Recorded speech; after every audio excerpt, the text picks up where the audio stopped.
اعوذ باللہ من الشیطان الرجیم بسم اللہ الرحمن الرحیم ألم تر إلى الذين أوتوا نصيبا من الكتاب يدعون إلى كتاب الله ليحكم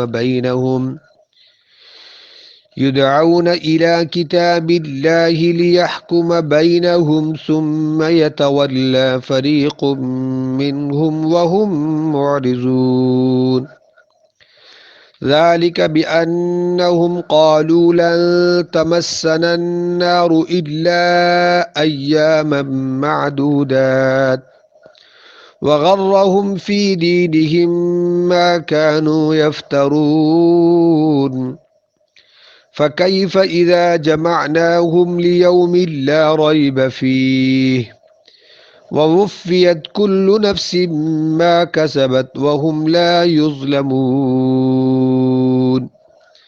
صدق اللہ العظیم۔ ان آیات کا سب سے پہلے شان نزول سماعت فرما لیں۔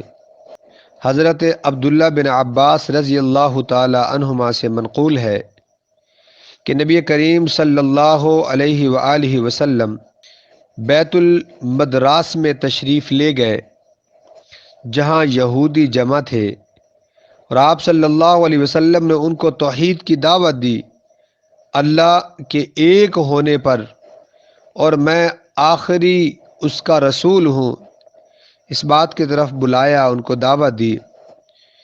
ان یہودیوں میں نعمان بن عمر اور حارث بن زید بھی تھے۔ انہوں نے کہا کہ اے محمد، سب کہہ دیں صلی اللہ علیہ وسلم، آپ کس دین پر ہیں؟ اس کے جواب میں آپ صلی اللہ علیہ وسلم نے فرمایا کہ میں ملت ابراہیم پر ہوں۔ انہوں نے کہا ابراہیم علیہ السلام تو یہودی تھے۔ آپ صلی اللہ علیہ وسلم نے فرمایا تورات لے آؤ، وہ ہمارے اور تمہارے درمیان فیصلہ کر دے گی۔ وہ تورات لانے پہ راضی نہ ہوئے، ٹال مٹول کرنے کی کوشش کرتے رہے اور اس کا فیصلہ ماننے سے انکار کر بیٹھے، یعنی تورات کا فیصلہ ماننے سے انکار کر بیٹھے۔ تورات کے اندر یہ ساری باتیں موجود تھیں کہ اللہ کے آخری پیغمبر آئیں گے، مکہ میں پیدا ہوں گے، پھر وہاں سے ہجرت کریں گے، ان کی یہ نشانیاں ہیں، یہ ساری باتیں تورات میں موجود تھیں۔ اس موقع پر اللہ تعالیٰ نے یہ آیت نازل کی کہ ان کو اللہ کی کتاب کی طرف بلایا جاتا ہے، دعوت دی جاتی ہے تاکہ وہ حق اور باطل کے درمیان فیصلہ کر دے، لیکن اہل کتاب کا ایک فریق ماننے سے انکار کرتا ہے اور حق کو قبول کرنے سے روگردانی کرتا ہے۔ اب ان آیات کا ترجمہ، مزید اگر تفسیر کی ضرورت پڑی تو انشاءاللہ ترجمے کے ساتھ وضاحت کرتا چلا جاؤں گا۔ الم تر الی الذین اوتوا نصیبا من الکتاب، کیا نہیں دیکھا تم نے ان لوگوں کو جنہیں اوتو دیا گیا، مجہول، اوتو دیا گیا، نصیبا من الکتاب کچھ حصہ، نصیب بات کرتے ہیں نا، جو میرے نصیب میں ہے مجھے مل جائے گی، جو میرے نصیب میں نہیں ہے مجھے نہیں ملے گی۔ کیا مطلب؟ نصیب یعنی حصے میں ہے، جو میرے حصے میں ہے وہ چیز مجھے مل کر رہے گی۔ تو نصیب کا مطلب کیا ہوتا ہے؟ حصہ۔ اور من الکتابی، کتاب سے، یعنی کتاب سے مراد تورات ہے، یہودیوں پر جو ایمان لاتے ہیں وہ تورات ہے، تو تورات کا کچھ حصہ ان کو دیا گیا۔ یدعون، بلایا جاتا ہے انہیں، الی کتاب اللہ، اللہ کی کتاب کی طرف، اللہ کی کتاب کی طرف بلایا جاتا ہے۔ یعنی اللہ کی کتاب کی طرف کیا مطلب؟ کتاب کو پکڑ لو، یعنی کتاب کے احکامات کے مطابق عمل کرو، جو کچھ کتاب کے اندر اللہ نے اپنے احکام نازل کیے ہیں ان کو مانو، یہ مطلب ہے۔ یدعون، بلایا جاتا ہے انہیں، الی کتاب اللہ، اللہ کی کتاب کی طرف، لیحکم بینہم، تاکہ وہ فیصلہ کر دے ان کے درمیان، ثم یتولی فریق منہم، ثم یتولی، پھر ایک گروہ ان میں سے پھر جاتا ہے۔ ایک گروہ کیا جاتا ہے؟ پھر جاتا ہے، اعراض کرتا ہے، پیچھے ہٹنا، یہ مطلب نہیں ہے، یعنی ان باتوں کو اگنور کر دیتا ہے، یہ مطلب ہے، اس سے روگردانی کرتا ہے، ماننے سے انکار کر دیتا ہے۔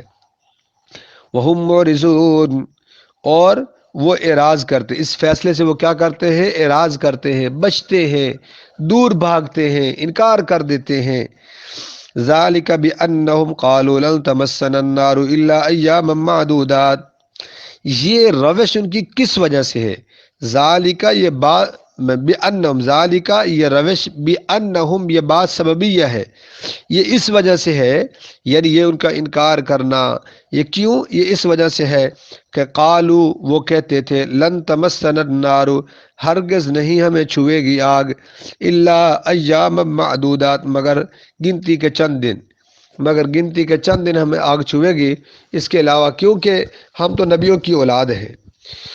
اور جو وہ سورۃ بقرہ کے اندر آپ تفسیر سماعت فرما چکے ہیں، مکمل ڈیٹیل میں نے وہاں بیان کر دی تھی، وہ چند دن جو ہے وہ 7 روز ہم اگر گئے بھی صحیح جہنم میں تو وہ جائیں گے، اور دنیا کے 1000 سال کا قیامت کا ایک دن ہوگا، 1000 سال دنیا کے قیامت کا ایک دن ہوگا۔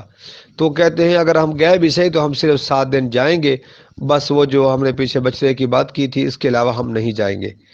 آگے اللہ نے اسے کیا جواب دیا کہ وَغَرَّهُمْ فِي دِينِهِمْ مَا كَانُوا يَفْتَرُونَ، وَغَرَّهُمْ، اور ان کو دھوکے کے اندر مبتلا کر رکھا ہے، ان کو دھوکے میں مبتلا کر رکھا ہے ان کے دین کے بارے میں، کیا؟ ماں، ان باتوں نے، ماں کہ دھوکے میں کس چیز نے؟ ان باتوں نے ان کو دھوکے میں ڈال رکھا ہے، وہ کیا ہے؟ یفترون، افطرا یفتری، افطرا مضارع کا صیغہ ہے، کیا مطلب؟ باب افتعال سے کہ یعنی گھڑ لینا، کوئی چیز اپنے سے بنا لینا۔ ایک ہوتا ہے گھڑنا، کیا مطلب کہ ایک تو جیسے درخان لکڑی کو گھڑتا ہے، بناتا ہے، نہیں، اپنی طرف سے ایجاد کر لینا، وہ بات اپنی طرف سے بنا لینا، یہ بھی گھڑنے کے مطلب بھی آتی ہے۔ تو ما کانوا یفترون بات ہوئی نہیں ہے، بس اپنی طرف سے بات بنا لی، یہ ایسے ہو جائے گا، یہ ایسے ہو جائے گا، جسے عام الفاظ میں کہتے ہیں خالی پلاؤ، وہ بنانا۔ تو ما کانوا یفترون وہ خود اپنے سے گڑھ دیتے ہیں، یہ ساری باتیں وہ اپنے طرف سے گڑھتے ہیں۔ فَكَيْفَ إِذَا جَمَعْنَاهُمْ لِيَوْمٍ لَا رَيْبَ فِيهِ، پھر ان کی اس وقت کیا حالت ہوگی؟ فَكَيْفَ کیسے ہوگی، ان کی کیا کیفیت ہوگی؟ اذا جمعناہم جب ہم جمع کریں گے، جمعنا، جمعنا یعنی جمع متکلم کا صیغہ، کہ جب ہم ان کو جمع کریں گے، کس دن؟ لیومن، اس دن، وہ کون سا دن؟ لا ریب فیہ جس کے آنے میں کوئی شک نہیں ہے۔ آگے فی ہی، یہ فی اس میں، کس میں؟ یوم کی طرف یہ ضمیر لوٹتی ہے، یعنی وہ یوم کون سا مراد ہے؟ قیامت کا دن ہے، کہ جس وہ قیامت کے دن، اس دن کے آنے میں کسی کو کوئی شک نہیں ہونا چاہیے، وہ ضرور آ کے رہے گا۔ پھر آئے گا تو کیا ہوگا؟ وَوُفِّیَتْ، اور پورا پورا بدلہ دیا جائے گا، کل نفس، ہر شخص کو، ما کسبت، ان کے عملوں کا، جو اس نے عمل کیا تھا اس کا اس کو پورا پورا بدلہ ملے گا۔ وَهُمْ لَا يُظْلَمُونَ، اور کسی کی ذرہ بھی حق تلفی نہیں کی جائے گی۔ یظلمون، ظلم نہیں کیا جائے گا، مطلب کیا ہے اس کا؟ مطلب اس کو مار ہوگی تو مارنے کے بعد یہ کہتے ہیں نا ظلم کر رہے ہیں فلاں کر، نہیں، جو اس نے عمل کیا ہے اس کے مطابق اس کو سزا ملے گی۔ اس لیے جو اس نے اچھے عمل کیے وہ اس کے مطابق اس کو اجر ملے گا۔ وہ لا یظلمون، اس لیے میں نے ترجمہ کیا کہ اس کی حق تلفی نہیں کی جائے گی۔ اللہ تعالیٰ سے دعا ہے کہ اللہ تعالیٰ ہمیں دنیا کے اندر ایسے عمل کرنے کی توفیق عطا فرمائے کہ جب ہم کل قیامت کے دن اللہ کے سامنے پیش ہوں تو ہمارا چہرہ جو ہے وہ مسکراتا ہوا ہو، اور ہم خوشی خوشی پیش ہوں، اللہ کا سامنا کریں۔ وہ دن اللہ تعالیٰ ایسے لائے ہمارے لیے، دنیا بھی ایسی بنائے اور قیامت بھی ایسی بنائے کہ ہم ہر وقت اللہ کے دیدار کے مشتاق رہیں۔ یہ تو زندگی ہے، اگر ہر وقت ہمیں موت سے ڈر لگتا رہے تو پھر کیا زندگی ہے۔